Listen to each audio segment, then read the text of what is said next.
गत 24 वर्ष धरी लोक माने साधारणतः भाव जी ओडिशार मुख्य सरकार मुख्य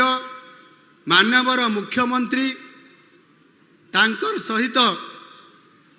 टिके आमना सामना अर्थात देखा हवा पाई अनेक इच्छा थाए। टिके मुख्यमंत्री सहित भेट हब देखा हब हाथ टिके पाखरु हलैबा किंबा नमस्कार करवा हैंडसेक करवा ये प्रकार अभिप्राय गत 24 वर्ष भितर आपण माने बोध हुए पाई पारि नथिले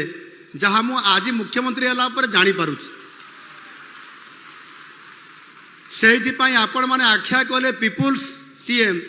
लोकंक मुख्यमंत्री लोकंक पाखकु जिबे अति पाखरु तांकर सहित भेट होई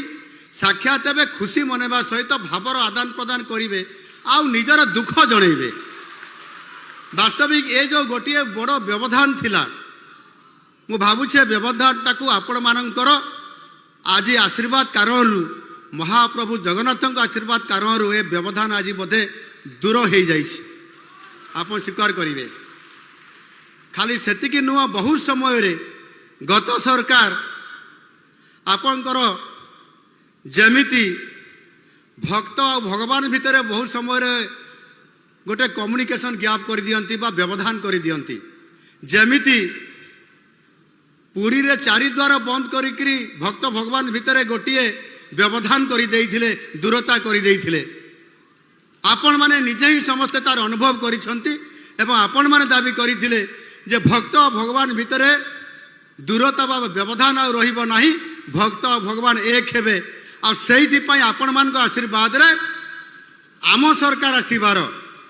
आम सरकार शपथ पाठ नेबार गोटे घंटा परे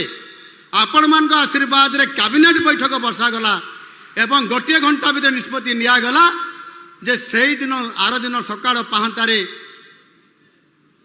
आपंकर चारि द्वार खोला जिवो ये निष्पत्ति निगला एवं सरकार निजे पुरी गले श्रीमंदिर महाप्रभु जगन्नाथ चारि द्वार को समस्त मंत्री माने सेठी जाइकी सरकार निजे जाई आपन चारि द्वार खोलिले ये जो भक्त भगवान भीतर जो व्यवधान को संपूर्ण भाव में हटई दिया गला ये आपण मानकर आशीर्वाद कारण संभव हो पारिला महाप्रभु इच्छा ये मध्य हो पारिला।